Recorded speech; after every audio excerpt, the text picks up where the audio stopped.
I love being able to start with prayer, so let's just bow our heads. Dear Father in heaven, we thank you so much that you're here with us, and we ask that you will anoint my lips as I speak, and have your Spirit present here so that the things that we talk about can be understood. We ask these things in Jesus' precious name. Amen.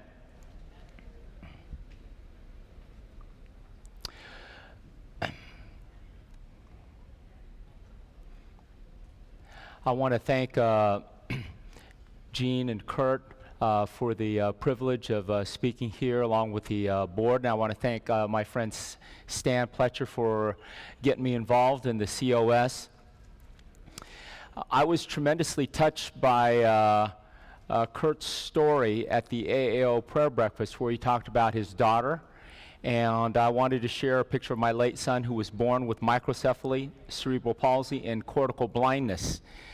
After his diagnosis, I had a high school friend paint this picture, which is on your right-hand side, of Jesus healing the man born blind. And that has gone with me to the different offices that I've worked at over the last 25 years. Just a little bit about myself to help you understand my perspective. I grew up in Puerto Rico, 1970 to 78. I spent a year in the Marshall Islands with my dad, who's an ophthalmologist, and I actually assisted him in surgery 1981 to 82. Back then he was doing intracap surgery with the cryo probe and converted over to extracap surgery. I was with him when he put in his first intraocular lens. I spent 3 years in Singapore during high school. I'm married and have 2 adult children. My lovely wife is here at the meetings with me. I think she was going to try and be here for the talk. She's not here right now. I went to school, medical school at Loma Linda University School of Medicine, and did my residency there. Spent a year in a Keratoplasty fellowship in Rochester, Minnesota. A year and a half in Puerto Rico. 20 years in the Central Valley, California, and then 2.5 years at Loma Linda teaching the residency program and the Corneal fellowship program there before moving to Guam, where I am currently. I've been on somewhere close to 30 mission trips in the past, and one of my goals in remaining on clinical faculty at Loma Linda is to try and get our residents. We have 15 residents, 5 per year, each one involved in doing medical missions and helping to stamp out worldwide blindness. You know, when I think of the COS, I immediately think of J. Lawton Smith and prayer with patience. You know, praying with patients comes very naturally to me because I talk to my patients as if God is an integral part of my life. I've been praying with my patients, especially when their case is complex or difficult, and then thanking God when He provides the healing that these patients need. I've been praying with my patients prior to surgery for over 25 years, but recently I've done something new. How many of you guys see your own post-ops? Okay? I love seeing my post-ops. Seeing my post-ops helps me to be a better surgeon. When you see what you're doing in the OR and how it affects your patient post-op day number 1 or 1 week, it really makes a huge difference. But the one thing that I have done just in the last 2 years is I will pull my chair up along beside the patient and have prayer with them after their surgery and ask them if I can pray with them to thank God and acknowledge His guidance during surgery. I tell them, hey, we don't want to be like the 9 lepers who didn't thank Jesus. Let's thank Him right now and pray for continued healing. And that has been so much fun and so exciting for me. If you haven't had the experience of praying with your patients, you want to know a way, we had this card made at my private practice in the Central Valley, and we put this on the consent that the patient signs, and it makes it very natural and easy. By the way, I want to acknowledge my wife who just came in. Honey, would you stand? This is Helen. She's a nurse and has helped me in surgery before. It's such a pleasure to have her helping me and to be here with me. Most of you guys, how many of you guys have gone on a mission trip, overseas in a mission trip? A few of you, most of you, wonderful. I went on my first mission trip after entering into private practice in 2000. I went to Butha Bay in Fiji, and I operate on this couple. This is a man and his wife, and both of them were bilaterally blind with light perception only cataracts. And this is them after I took off their patches. And you know what? They saw each other for the first time, and I don't know whether it was months or years, and they did not run opposite directions. There was a warm embrace, and I was totally hooked on medical missions. And I hope each one of you has had that. If you haven't had that opportunity, will take the opportunity to do that. During that same mission trip, I met a lady. She was 37 at the time, and her name was Mary. And she was NLP in one eye for reasons I don't know, but she had a central keratoconus hydrop scar in her remaining eye. And I looked at her, and I wanted to help her. Her husband had left her when she became blind and taken her 2 children and left her destitute. And I knew that if I was in the United States, I could easily put a transplant in her and help her see. I thought about her for almost 2 years and went back in 2002 with my good friend Julio, and we brought a corneal, really nice young corneal tissue, and we did her transplant. Before she left, she could see her food on her plate, and she could recognize people across the road about a week and a half after her corneal transplant surgery.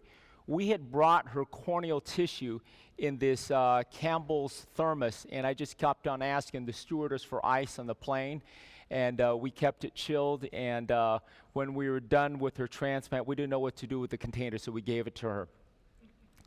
It was a memorable time, and just a blessing to be involved in her care. After that, in 2005, I went to Kenya and went to Mombasa with the Lighthouse for Christ. I hope you guys can visit their booth. Wonderful, wonderful people. And, of course, a chance to go on a little safari. Here I am in front of the Lighthouse for Christ Eye Center. Here we are doing transplant surgeries with the Venerable McNeil Goldman ring. And here I am putting in a intraocular lens, open sky. I think open sky cataract surgery always takes a few days off of your life when you do it, and there's few things that give you that kind of rush. Here's one of the patients. Again, these are the main patients that I think benefit from keratoplasty in the third world. They're bilaterally blind. He's blind in his other eye, and we've done a transplant in the one eye. Here we are going back to Fiji in 2013. My wife and 2 of my kids, and here's my daughter with the corneal tissue. A lot more difficult these days to travel with tissue, but we still do it. And 2 of the patients that I operated on with keratoconus and central corneal scars. Here you can see the obvious profile of the keratoconic. Here's the surgery, and here's the patient after surgery. Here I'm examining this young Indian man after his surgery, and both of these surgeries did extremely well. I think I got a message from the managing ophthalmologist there that they were able to see 20/30, 20/40 within a couple of months after surgery. I was very grateful to God for his blessing. I do intraoperative suture adjustment, which I think certainly helps the early postoperative vision. Right now, there's a little mission where we went 24 years ago and did our first surgeries there. It's the mission at Natuva Creek by Dr. Tuma and his wife. And if you ever have a chance to go there, it's a wonderful place to do a mission trip. It's a wonderful place to do a first mission trip because it's so well set up. And of course, if you enjoy diving like I do, diving is and underwater photography is kind of my passion outside of my faith, my family, my work. So diving is wonderful there in the Soma Straits. But don't go in the wintertime. Go in the summertime. The water's a lot clear and there's not as much rain.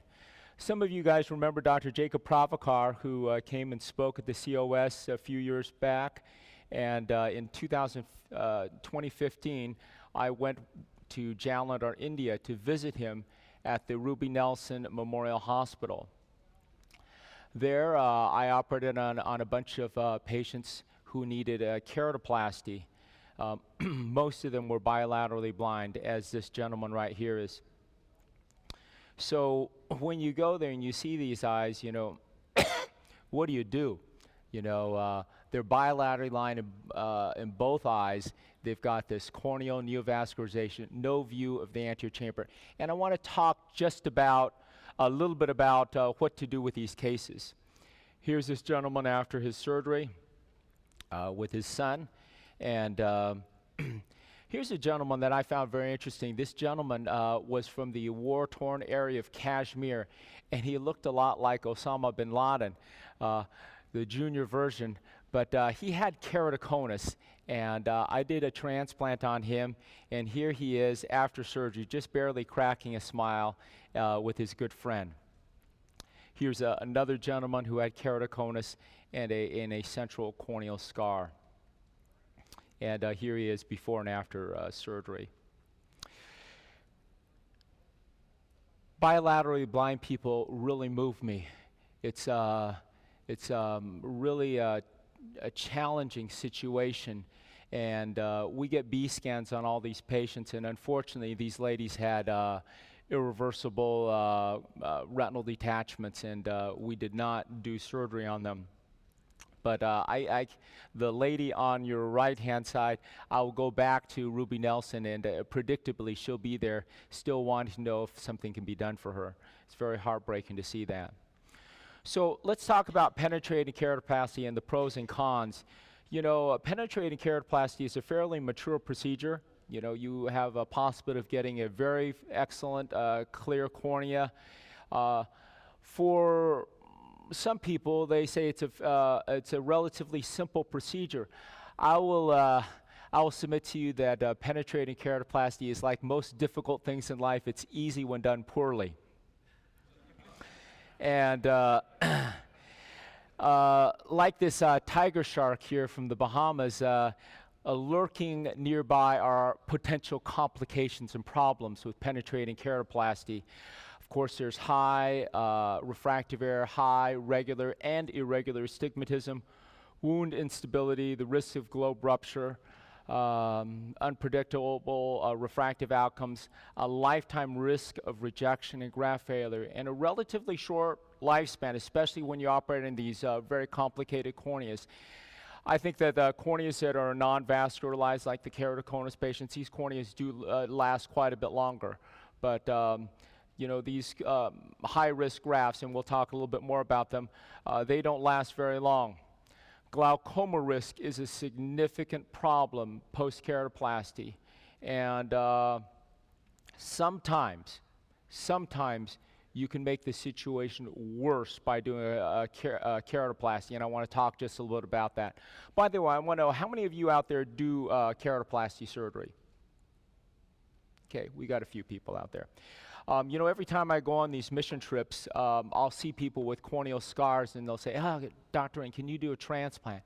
And unfortunately, I find that many times I don't feel comfortable doing a transplant for reasons we'll talk a little bit about. And people want to know, why aren't you willing to help this patient? And that's kind of why I came up with the idea for this talk. I thought that we could dialogue and talk as a group about why maybe these surgeries should not be done in the third world without some real thinking about it.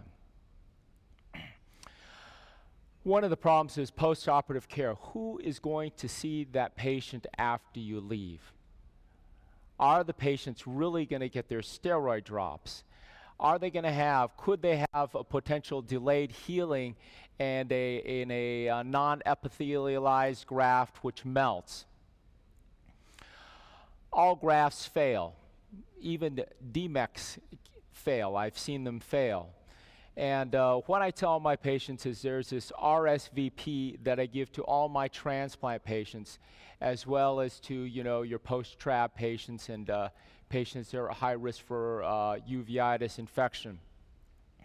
RSVP says that they call the office and are seen if they have new redness. And I'm not talking about just redness that happens when you take a shower and get shampoo in your eye, but that lasts more than 24 hours.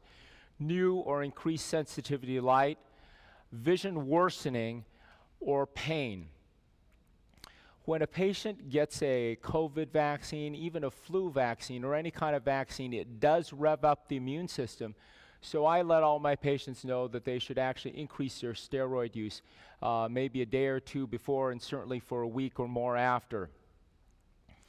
And of course, teaching the managing ophthalmologist what to look for. Co-deduced lines are pretty rare, but once I see a KP and decimase folds and an anterior chamber cell, that patient, by definition to me, has a corneal graft rejection. Not all rejections will cause failure to the cornea, but they certainly accelerate the death or shorten the lifespan of the graft. Now, I'll tell you, I truly believe a beautifully performed penetrating keratoplasty is one of the most beautiful things in the world. And I believe this is one of my transplants from fellowship. And next to it is one of the most difficult photographs I've ever taken. That's the eyeball of a tiger shark, taken at about 1.5 feet away. It's got a very unusual pupil. I don't know if you can see this with the lighting, but it's actually got a keyhole-shaped pupil. Very, very unusual. I don't know of another animal that has a keyhole-shaped pupil like that. So what if you don't graft these patients? Well, there's glasses. Well, usually glasses aren't working on these patients that have corneal scars. But actually, the most common reason a patient with a corneal scar doesn't see well is not because of the opacity, but because of the irregular astigmatism. So it's critically important to put a hard contact lens on the eye to see what the potential acuity is. And of course, I think that scleral contact lens have really changed dramatically the way that we practice as corneal specialists. One way that I have tried to explain not operating on a patient with a unilateral scar is I tell the patient, what happens if something were to happen with your good eye? What if you had an accident, and a stone came up and hit your good eye and you went blind? That other eye can be used as a spare now, and we can do a transplant and rehabilitate the vision then. But if you do a transplant on that eye and the graft fails, rejects, they get glaucoma and other problems, they have no spare. Does that make sense to you guys? I want to make sure you understand where I'm coming from, my perspective. And then there are these unsighted eyes that patients come in and they want to have treated. Their NLP and their corneas are opaque and they're unsightly, and corneal tattooing can be done and certainly is a viable option for some of these patients in the third world. So I wanted to go over some suggested guidelines. First of all, do the best you can to work in conjunction with an ophthalmologist who can help manage the care after you leave. Always do a B scan. Don't do a transplant unless you do a B scan. And certainly, if you don't have a B scan, and in conjunction with the B scan, check for light perception with projection. Check and make sure they have projection in all quadrants. You can look for a reverse APD if you can see the pupil through the other cornea. And then, as I said, do not operate or operate with extreme caution on individuals who have a healthy fellow eye. And if there's one take-home message from this talk, that's the message I have. Be really cautious about this because you could make the patient's situation worse. Post-PK eyes, as a general rule, do not see as well as their normal fellow eye. Therefore, the patient in the third world will ignore this eye. They won't take care of it. They won't follow up. They won't take their drops. the cornea will reject, and that cornea may look worse than it did prior to the surgery. When you operate on eyes like this, there are a lot of complicated intraoperative issues. Sometimes general anesthesia isn't available, but that's my anesthesia of choice for doing a penetrating keratoplasty. Otherwise, I'll do a local subtenons with a Honam balloon and mannitol prior to the surgery. When you trephine these corneas, I liken it to like a box of chocolate. You don't know what you're going to get.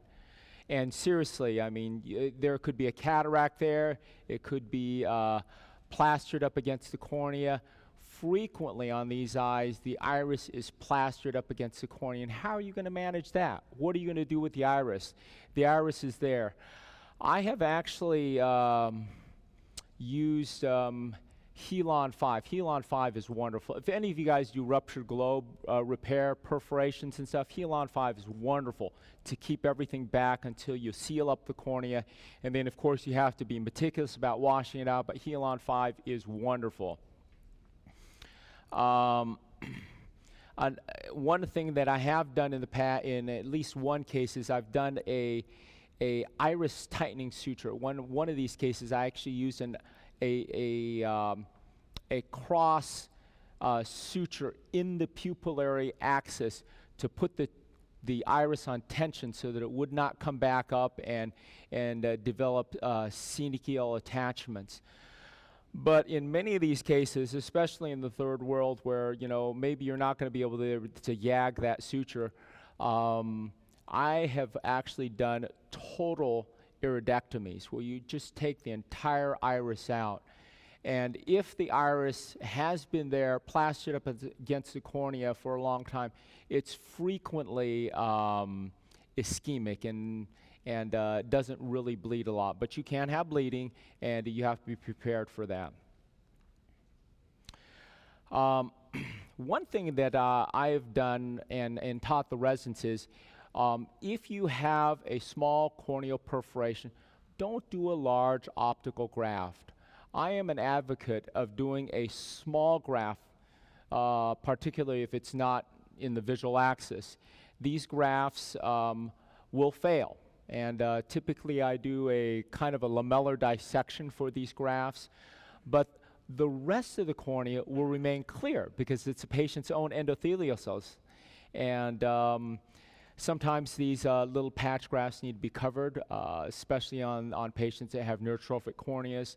And then later on, a scleral contact lens can be a consideration. So again, you do not have to do a large graft. I use skin punches, 4 or 5 millimeter skin punches, and you can do a small patch graft instead of doing a large graft. Here's a patient that I'm going to do when I get back to Guam, and this has a scar in the visual axis, and I told the referring doc, I said, you know, one of the considerations is actually to do a smaller size graft. Don't do a 7 or 8 millimeter graft, maybe do a 6.5 millimeter graft. That way, if the graft fails, they have recipient endothelial cells that can migrate in and keep the graft clear. And then maybe the patient won't have rejection risks long term. All right, again, we've talked a little bit about this. What's the vision potential? Do a gas permeable contact lens trial. So finally, for bilaterally blind patients, I always recommend checking whether they have light perception with projection. I recommend a B-scan, check their IOP. Many of these patients have a high pre-existing IOP, and you want to be very, very careful about operating on these patients because they have poor vision potential. If the patients have a history of herpetic eye disease, if you can get an HSV IgG, that might help to guide you because those grafts have a much poorer prognosis. And again, for lens management, sometimes I've left patients aphakic with the posterior capsule in place. Sometimes the posterior capsule comes out and you have to go back and do a Yamani style secondary lens later on. And again, iris management is an issue that we talked about already. So I tell patients, I tell residents, excuse me, to check manual keratometry. A lot of people don't know what manual keratometry is, but if you look at those mires, and those mires are circular, the patient doesn't have irregular astigmatism. And if they are irregular, they're not circular, there's probably some degree of irregular astigmatism. And putting a gas perm contact lens, a scleral contact lens, or sometimes if it's available, topical driven PRK is an option.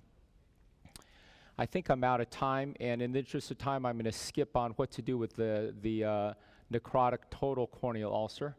And so in conclusion, penetrating keratoplasty in the third world should be considered only with great caution, especially in cases with corneal neovascularization, history of HSV, poor stem cells, etc.